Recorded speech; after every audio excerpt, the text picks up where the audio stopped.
Madame, mademoiselle, monsieur, en donnant à TVL avant le 31 décembre, vous construisez le budget de la chaîne pour les 365 jours à venir et pour, au-delà, conforter notre indépendance éditoriale et notre indépendance économique. Cette indépendance économique s'acquiert face au mur de 6 milliards d'euros et plus que perçoit la caste médiatique, le système médiatique que nous combattons. 6 milliards et plus d'aides publiques, d'argent ponctionné, dérobé dans nos poches. Pendant ce temps, vous le savez, pour défendre nos idées, nous ne disposons d'aucune aide ou subvention. TVL avance en se battant continuellement pour trouver ses financements, pour sa survie. Tel est le prix à payer pour la liberté. Oui, la liberté a un prix. Si avant le 31 décembre, chacun des 6 millions de téléspectateurs mensuels de la chaîne, chacun des 1 100 000 abonnés TVL sur les plateformes vidéo et les réseaux sociaux participe à l'effort en faisant un don, même d'une toute petite somme, le budget est bouclé. TV Liberté est à nouveau plus solide et plus fort. Au moment où je m'adresse à vous, nous sommes loin, très loin de notre objectif de budget pour 2024. Oui, la liberté a un prix, celui de votre engagement concret, celui d'une contribution financière défiscalisée qui vous permette de donner volontairement votre impôt à TVL, qui vous informe, qui vous défend, qui vous représente, qui vous respecte. Il ne reste que quelques jours. Est-ce que nous pouvons compter sur vous ?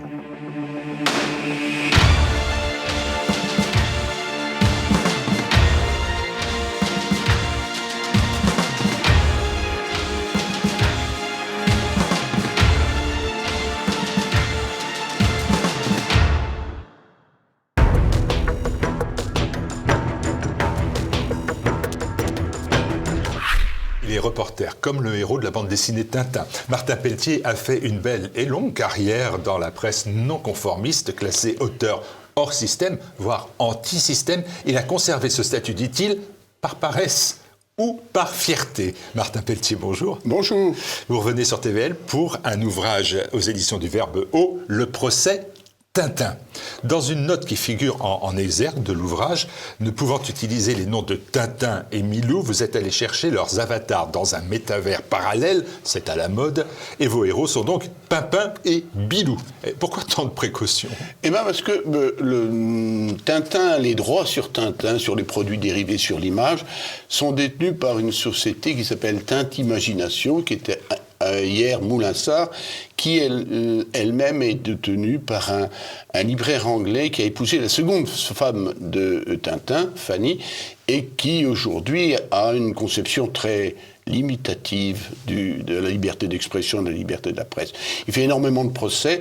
Ce livre était prêt l'an dernier, en novembre, et il devait paraître en février pour l'anniversaire le 40e anniversaire de la mort de Hergé.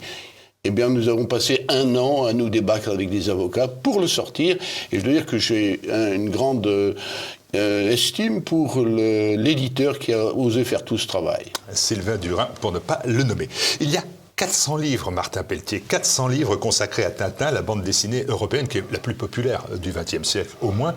Vous résumez le tout à cette phrase, c'est un album réjouissant qui s'intitulerait Tintin chez les cuistres. Vous pouvez donc faire mieux que les 400 autres auteurs pour nous dire qui est Tintin et qui était son papa, Hergé. Oui, je peux, parce que moi je ne suis pas un cuistre, je suis un cancre.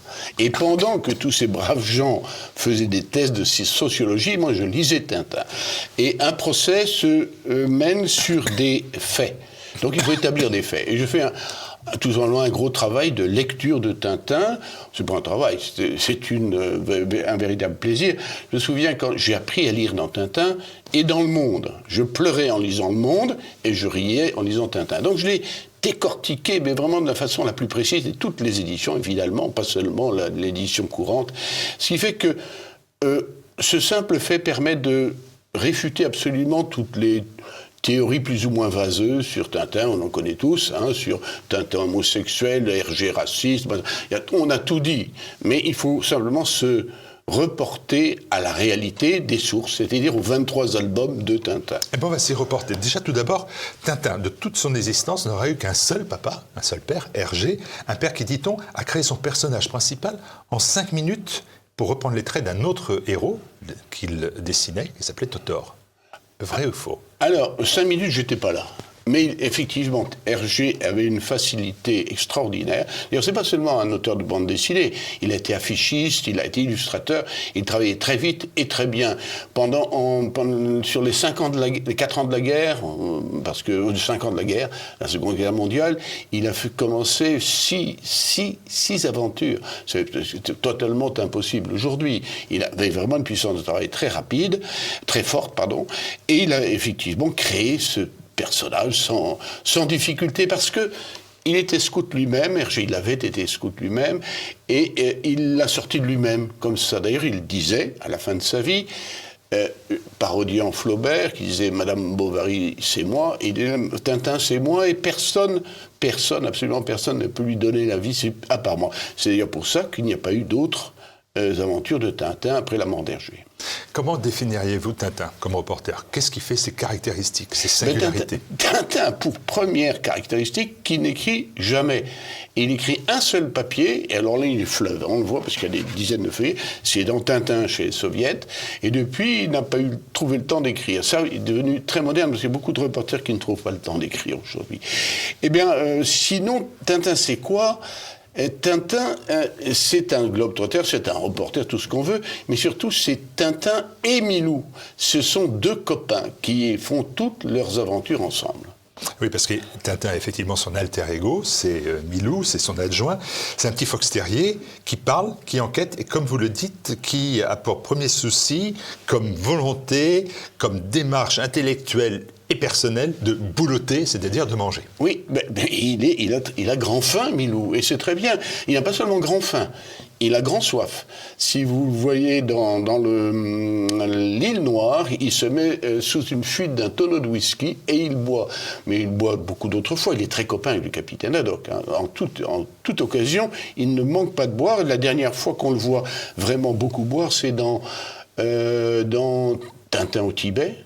Parce que les bouteilles de whisky se sont cassées dans le sac à dos du capitaine Haddock, et Milou boit en montant. D'ailleurs, il va se casser la figure, il tombe le long de la paroi, et heureusement il y a un ruisseau, et Tintin le rattrapera pile poil par la queue.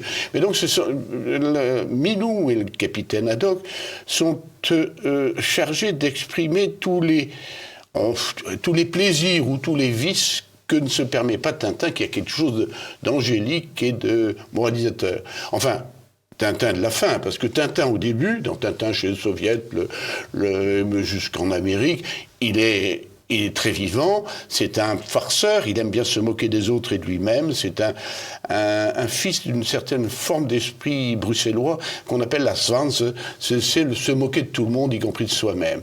Et c'est un personnage picaresque, mais qui va peu à peu devenir un ange, voilà, pendant que Milou deviendra un chien. Tintin, les personnages. Mais effectivement, il fume, hein, il boit. Il fume, il boit. Il mange. Mais c'est déjà Tintin, politiquement incorrect à l'époque. Oui, mais Tintin fait bien pire. Et bon, il boit d'abord. Et il a beau dire jamais d'alcool, il boit, on le voit, je l'ai noté, je l'ai repéré. Il y a au moins 50 images où on voit Tintin boire. Ça, c'est... Bon, il aime bien manger aussi, moins que Milou quand même, le capitaine Haddock, il aime beaucoup manger. Mais il aime chasser. Et alors, dans Tintin au Congo, il tue 20 antilopes, il écorche un singe, il fait sauter un rhinocéros, il tue je ne sais pas combien de crocodiles, et il vide une girafe pour se mettre à sa place. Aujourd'hui, c'est évidemment complètement impossible. D'ailleurs, Hergé s'est laissé convaincre par un éditeur suédois ou danois, en tout cas de Scandinavie, de redessiner la page, je ne sais pas si vous la voyez, mais à un moment donné, Tintin est avec une chignole, il trouve la peau du rhinocéros, il met un bâton de dynamite et il fait sauter le tout. Alors, aujourd'hui, c'est pas possible, donc il a changé cette page, voilà. Est-ce qu'il y a d'autres personnages anticonformistes? On pense par exemple à la Castafiore, qui est aussi une forme d'anticonformisme. À elle, les Dupont et Dupont, anticonformistes aussi. Ouh, la Castafiore. Alors, vous savez, En général, on dit Hergé est sexiste parce qu'il représente des femmes, très peu de femmes, d'abord c'est vrai, et puis souvent ridicules, comme des concierges ou à Castafiore. Alors, il faut répondre tout simplement, il faut se souvenir de l'histoire de Tintin. Tintin apparaît entre les deux guerres dans un journal de garçons. Il y avait, pour les histoires de filles, il y avait la Semaine de Suzette ou d'autres journaux de filles. Donc forcément, Tintin n'est pas sexiste, il est sexué. Voilà, c'est les garçons. Bon, quant à la Castafiore, il faut se remettre dans l'amitié entre Hergé et son meilleur ami de l'époque, qui s'appelait Edgar Pierre Jacobs, que vous connaissez puisque c'est l'auteur de Blake et Mortimer. Or, Edgar Pierre Jacobs était un fanatique d'opéra et était baryton lui-même, chantait très bien. Et Hergé se moquait de lui, se moquait de l'opéra, il n'aimait pas l'opéra, et il a donc voulu mettre un personnage en scène complètement ridicule, une vieille cantatrice qui fait encore beaucoup d'esbroufs, et ça a été la Castafiore. Mais la preuve qu'il n'était pas sexiste et méchant, ni méchant, c'est qu'à un moment donné, en 1954 pour l'affaire Tournesol, la Castafiore est devenue un personnage positif. Elle s'est mise à sauver Tintin et le capitaine Haddock de la police politique bordure, en l'espèce le colonel Spons. Et à ce moment-là, Hergé s'est trouvé confronté à un problème, c'est comment rendre sympathique un personnage qui n'était pas sympathique. Et la seule façon de s'en sortir, c'est de changer son apparence. Et alors là, elle est devenue, je ne dirais pas belle, mais quand même pas si mal. Il lui a mis une très belle robe rouge, une belle coiffe blanche pour rééquilibrer son grand nez. Il a montré ses chevilles qui sont relativement fines. Ouais. Elle est devenue beaucoup plus jeune et beaucoup plus belle. Voilà la transformation. Dès l'origine, les aventures de Tintin ont une fonction politique. De Gaulle disait « Mon seul rival international, c'est Tintin, c'est le petit qui n'a pas peur des grands ». Évoquons donc la question politique. Les intrigues de Tintin sont ouvertement politiques, anticommunistes souvent, monarchistes, pacifistes. Ouf. Oui. Alors, Tintin, les premières aventures de Tintin sont politiques. Les dernières, absolument pas. Hein. Et la rupture, ce sera après la guerre, il n'y aura plus beaucoup d'aventures politiques. Bon. Oui, il était monarchiste, ça c'est sûr. Notamment, il a été pendant la guerre partisan de Léopold III, je ne dis pas de bêtises, oui. La preuve que Tintin qu'Hergé était monarchiste, c'est Tintin qui nous l'a fourni. Tintin qui, d'habitude, est très loin des honneurs, à la fin du Sceptre d'Ottokar, où il a sauvé Muscar XIII des entreprises d'un fasciste notoire qui s'appelle Mustler. Mustler. Alors là, c'est très compliqué à comprendre. Donc, anti-nazi, antifasciste, quoique très à droite, si on peut y venir si vous voulez, Hergé, lui, se revendique monarchiste, et Tintin va recevoir quelque chose de tout à fait extraordinaire, une décoration. C'est la seule de toutes les aventures. Donc ça, cette question est tranchée par Hergé lui-même. Alors, il a été anticommuniste, évidemment, et il est resté. Comment dirais-je, le Tintin au pays des soviets, c'est la grande BD anticommuniste, et c'est très certainement ça qu'on n'a pas trop pardonné à Hergé, parce qu'elle était très très totive. C'est de 29, donc Lénine est mort depuis quelques années, Staline est encore en train de s'installer à l'époque, et déjà Hergé tire à boulet rouge, et c'est excellent la critique, et c'est bien documenté. Si on compare avec Gide, j'aime à le faire, mais là ça serait trop long, on voit que le retour du RSS est une plaisanterie par rapport à Tintin chez les Soviets. Donc voilà. Alors pour le reste, après, il a été, si vous regardez les derniers les Picaros, par exemple. Les Picaros, c'est encore très politique. Les Picaros, Tintin, les Picaros, c'est encore politique. Oui, c'est politique. Pas vraiment. Et le truc de Tintin et de Haddock, c'est d'aller sauver leurs copains, c'est-à-dire les Dupont, et la Castafiore. Mais entre le général Tapioca et le général Alcazar, à la fin, Bon, Alcazar, Tintin le connaît. Mais il n'a pas beaucoup plus d'estime. Les dernières images de Tintin chez Pigaros montrent la police d'Alcazar faire exactement la même chose que la police de Tapioca dans les mêmes bidonvilles. Voilà. On parle de la mauvaise réputation d'Hergé. Alors, vous dites de lui, en étant anticommuniste, il s'est mis bien évidemment dans le camp des méchants, des maudits. Ça, c'est clair. Est-ce que le fait, on lui a reproché aussi d'avoir commencé sa carrière dans un journal catholique, c'est difficile d'être catholique en ce moment. Son mentor était un abbé de l'Action française. On l'a su proche de Léon Degrelle. Cette mauvaise réputation, est-ce qu'elle n'est pas un peu finalement avérée ? Elle est avérée, mais alors pour tout le monde, parce que tout le monde peut être, comment dirais-je, attaqué de la même manière. Si vous avez un copain comme De Gaulle, et c'était de vrais copains, au moment où Hergé dessinait, Léon Degrelle faisait des reportages. Bon, on sait que Léon Degrelle est devenu ensuite chef du parti rexiste, que pendant la guerre, la Seconde Guerre mondiale, il est parti sur le front de l'Est, comme voilà, ça c'est clair, mais c'est pas pour ça que Hergé a dit, après la guerre, qu'il ne serait plus ami avec Léon Degrelle. C'est quelqu'un d'extrêmement fidèle. Et ses autres amis rexistes, il est resté très fidèle de la même façon. Alors évidemment, on peut dire que cette fidélité n'a pas de lieu d'être. Mais pourquoi ? Alors c'est vraiment la question qu'on lui a posée quand il a été arrêté à la Libération.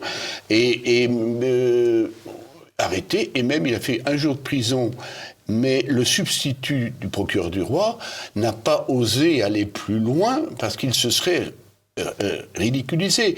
Et heureusement, Hergé connaissait des résistants belges qui ont plaidé en sa faveur en disant certainement il avait des amis, certainement il a dessiné d'ailleurs pour la presse le quotidien le soir, pendant l'occupation, mais ça n'en fait pas un pro-nazi, puisqu'il était anti-nazi. Ça n'en fait pas un collaborateur, ça fait simplement quelqu'un, il faut voir l'âge qu'il avait et l'absence totale de fortune, qui a travaillé pour gagner sa vie. Voilà, ça c'est la réalité des choses. Et d'ailleurs, la meilleure preuve, c'est que par la suite, rien n'a été découvert, rien n'a été produit contre lui, sauf une accusation d'antisémitisme pour 3 images dans l'Étoile mystérieuse. Mais d'autres images dans d'autres albums de Tintin prouvaient le contraire aussi. Mais oui, parce que c'est très simple. On dit à Tintin, vous vous moquez d'un financier juif. Oui, il s'appelle Blumstein dans la première version. Oui, mais il s'est aussi moqué de Rastapopoulos, qui, jusqu'à preuve du contraire, n'est pas juif. Ou bien d'autres. Ou bien, justement, du Colin Spons, qui est une espèce de mélange entre un stalinien et un hitlérien. Le problème la méthode d'Hergé, c'est de se moquer de tout le monde. Et Mitsuo Hirato, qui était un japonais, et bien d'autres. Dawson, qui était un américain. C'est de se moquer de tous ceux qu'il estime. Il appelle ça les gros plutôt que les grands, contrairement au général de Gaulle. Les gros, les plutocrates, les méchants, les vendeurs de drogue, tu vois. Voilà, il attaque. Et il y en a qui étaient juifs, oui. Il n'avait pas peur de le dire. Alors on lui a dit, mais vous n'auriez pas dû faire ça pendant la guerre, parce que pendant la guerre. Il a répondu, mais pendant la guerre, l'intelligence service ne savait rien. Le Vatican ne savait rien. Et après la guerre, des gens comme Raymond Aron, ça c'est pas lui qui a dit, mais c'est moi qui l'ajoute, des gens comme Raymond Aron ou Léon Poliakov, etc., bien d'autres, qui étaient quand même directement concernés, on dit, nous ne savions rien. Alors pourquoi Hergé aurait dû savoir des choses que les autres ne savaient pas? Il a fait de bonne foi des caricatures qui peuvent paraître de mauvais goût après coup. Alors des caricatures de mauvais goût dans la presse, il n'est quand même pas le seul. Réputation d'homme d'extrême droite, cette arrestation le 3 septembre 1944 chez lui, vous l'avez dit, à minuit, un dimanche, on ne fait pas les choses au hasard. Non. Et les mêmes vont lui reprocher... on n'est pas encore dans l'idéologie woke à cette époque-là, son homosexualité. Et là, Vrai ou faux? L'homosexualité d'Hergé, certainement pas, parce que lui, il avait beaucoup de défauts ou de caractéristiques, mais vraiment, c'était au contraire un homme à femme, et son épouse, Germaine, s'en est assez plainte. Elle avait eu des tas de maîtresses. Bon, mais ça, Tintin. Et Tintin. Alors, c'est un célibataire. Tintin, alors on revient à la question de tout à l'heure. Il est mis en scène, il arrive en 1929 dans la presse catholique belge. Pour garçon. On ne va pas lui mettre des petites dans les bras, ça n'existe pas simplement. De la même façon d'ailleurs que la semaine de Suzette ne montre pas les aventures de Suzette avec King Kong, je sais pas. C'était la convention de départ. Bon, après la guerre, il y a la loi de 49 sur les publications destinées à la jeunesse. Il n'est pas non plus question de tout ça. Donc, c'est pas parce que vous ne voyez pas des héros de bande dessinée coïtés avec un tel ou une telle qu'ils sont au fond d'eux-mêmes homosexuels. C'est complètement idiot. Ils sont simplement pas montrés en situation sexuelle. Voilà. Alors, cette mauvaise réputation, non avérée, dites-vous, mais elle a quand même des conséquences directes, parce que vous parlez de censure et de refonte. Et rappel important, la première censure est d'ailleurs venue des autorités d'occupation allemandes de Bruxelles.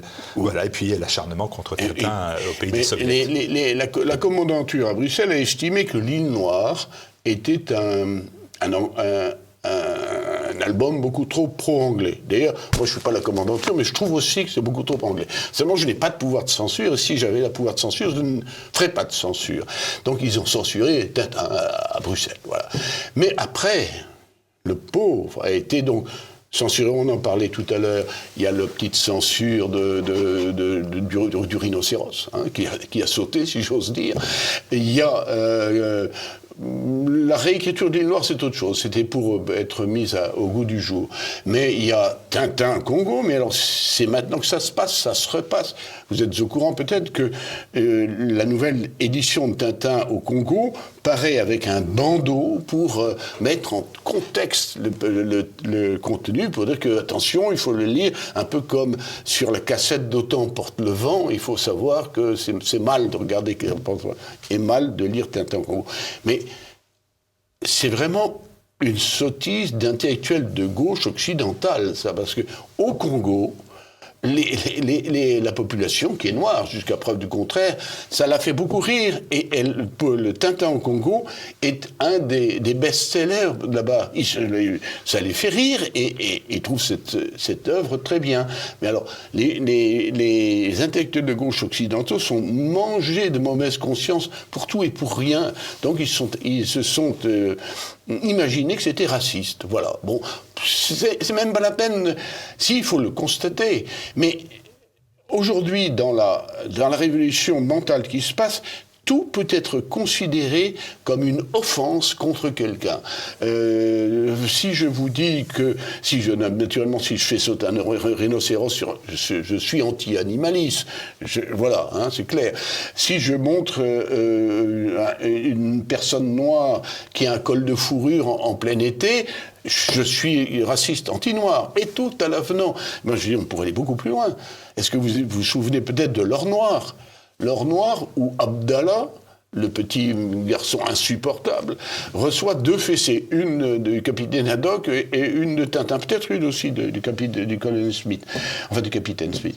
Mais donc, on peut dire que c'est insupportable de donner une fessée à un enfant. Donc, demander de réécrire tout ça. Où est-ce que ça va s'arrêter ? C'est totalement ridicule. Malheureusement, Tintin était souvent l'objet de cette censure, bien avant Agatha Christie, Roald, hein, parce que le plus scandaleux, ça a été L'Or Noir, qui est une très belle bande dessinée, mais qui a été commencé avant la guerre, reprise après la guerre, donc c'était assez compliqué à faire, et Hergé s'en était parfaitement tiré.